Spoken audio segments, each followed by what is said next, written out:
शिफ्टू आयुर्वेद की ओर से आप सभी का इस चर्चा में स्वागत है। हम सब कभी ना कभी सोचते हैं कि भाई ये बीमारियां होती क्यों हैं, आखिर क्या वजह है। आयुर्वेद ने इसका जवाब हजारों साल पहले ही ढूंढ लिया था और उसकी जड़ में है एक सिद्धांत, हेतु। तो आज हम इसी हेतु को, मतलब रोगों के जो मूल कारण हैं, उन्हें समझने की कोशिश करेंगे। तो मेरा पहला सवाल यही है कि आयुर्वेद में ये जो हेतु शब्द है, इसका ठीक ठीक मतलब क्या है। आजकल हम देखते हैं ज्यादातर लक्षणों को दबाने पर जोर रहता है, पर किसी रोग को जड़ से समझना हो या ठीक करना हो तो ये हेतु को जानना इतना जरूरी क्यों है? नमस्ते। बहुत ही जरूरी सवाल पूछा है आपने। देखिए, हेतु का सीधा सा अर्थ है कारण, मूल वजह, द रूट कॉज जिसे कहते हैं। चरक संहिता में भी कहा गया है कि किसी भी रोग की उत्पत्ति कैसे हुई, वो कैसे बढ़ा, मतलब उसकी पूरी प्रक्रिया, जिसे हम संप्राप्ति कहते हैं आयुर्वेद में, उससे समझने के लिए हेतु को जानना ही पहला कदम है। अब सोचिए, अगर कारण ही नहीं पता तो इलाज कैसे करेंगे, है ना। आयुर्वेद का तो सिद्धांत ही है निदान परिवर्जन। निदान परिवर्जन, हाँ, मतलब कारण को हटाना। यही चिकित्सा का पहला और सबसे महत्वपूर्ण अंग है। इससे न सिर्फ रोग ठीक होता है, बल्कि भविष्य में उसके दोबारा होने की आशंका भी बहुत कम हो जाती है। और ये सिर्फ मतलब बाहरी कीटाणुओं या माइक्रो ऑर्गेनिजम्स की बात नहीं है। आयुर्वेद ये मानता है कि हेतु तभी रोग पैदा कर पाते हैं जब शरीर में पहले से कोई कमजोरी हो, कोई गड़बड़ी मौजूद हो। उसे कहते हैं खवैगुण्य। खवैगुण्य, अच्छा। हाँ, इसे ऐसे समझें कि जैसे बारिश तो हर जगह होती है, पर फसल वहीं उगती है ना जहां जमीन उपजाऊ हो, तैयार हो। ठीक वैसे ही ये हेतु रूपी जो बीज है, वो तभी रोग पैदा करेगा जब शरीर में खवैगुण्य यानी एक अनुकूल माहौल हो। और ये माहौल अक्सर हमारे गलत खानपान या लाइफस्टाइल से ही बनता है। अच्छा, ये बीज और जमीन वाली बात, ये तो बहुत दिलचस्प है।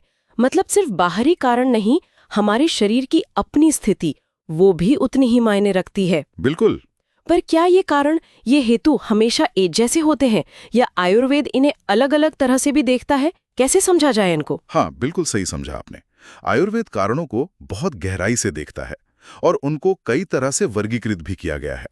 लेकिन आज हम सबसे बुनियादी और शायद सबसे महत्वपूर्ण जो वर्गीकरण है, उस पर ध्यान देंगे। वो है त्रिविध हेतु। त्रिविध हेतु मतलब 3 तरह के? जी हाँ, 3 प्रकार के मूल कारण। इसका वर्णन चरक संहिता के निदान स्थान में मिलता है। ये 3 मूल कारण हैं। पहला है प्रज्ञापराध। प्रज्ञापराध? हाँ, प्रज्ञापराध। इसका अर्थ है जानबूझकर की गई गलती या कह लें बुद्धि का अपराध। मतलब जब हम जानते बूझते हुए भी वो काम करते हैं जो हमारे स्वास्थ्य के लिए ठीक नहीं है, हानिकारक हैं। और ये सिर्फ इच्छा शक्ति की कमी नहीं है। कई बार ये मानसिक तनाव, सामाजिक दबाव या गहरी आदतों का नतीजा भी होता है। अच्छा, जैसे मुझे पता है कि रात को देर तक फोन इस्तेमाल करना आंखों के लिए, नींद के लिए ठीक नहीं है। हाँ। पर फिर भी काम के चलते या आदत के चलते कर लेते हैं। तो क्या ये प्रज्ञापराध हुआ? बिल्कुल, ये एक सटीक उदाहरण है प्रज्ञापराध का। या जैसे किसी को पता है कि उसे एसिडिटी रहती है, फिर भी पार्टी में गया, दोस्तों ने जोर दिया या बस स्वाद के लिए और मसालेदार खाना खा लिया। आजकल का जो तनाव भरा जीवन है, सामाजिक अपेक्षाएं हैं, ये सब प्रज्ञापराध को बहुत ज्यादा बढ़ा रही हैं और इससे कई साइकोसोमैटिक समस्याएं भी पैदा हो रही हैं। ये बात तो है। और दूसरा हेतु क्या है? दूसरा हेतु है असात्मेन्द्रियार्थ संयोग। असात्म्य इंद्रियार्थ संयोग, थोड़ा लंबा नाम है। हाँ, थोड़ा लंबा है, पर इसका मतलब आसान है। हमारी जो 5 इंद्रियां हैं, आंख, कान, नाक, जीभ, त्वचा, इनका अपने विषयों से, मतलब रूप, शब्द, गंध, रस, स्पर्श से या तो गलत मिथ्या योग या कम हीन योग या फिर अत्यधिक अति योग, संपर्क होना। अच्छा, मतलब इंद्रियों का गलत इस्तेमाल। हाँ, बिल्कुल। जैसे बहुत तेज आवाज में लगातार गाने सुनना, ये कानों का अति योग हो गया जी। या दिन भर स्क्रीन पर आंखें गड़ाए रखना, ये आंखों का अति योग है। वहीं दूसरी तरफ अगर कोई प्रकृति के रंगों या आवाजों से बिल्कुल ही कट जाए तो वो एक तरह का हीन योग हो सकता है। और एक और चीज, जैसे खाते समय टीवी देखना या फोन चलाना, ये एक तरह का मिथ्या योग है, क्योंकि आप भोजन के स्वाद पर, उसके अनुभव पर ध्यान ही नहीं दे रहे हैं। हाँ, ये तो बहुत आम हो गया आजकल। जी।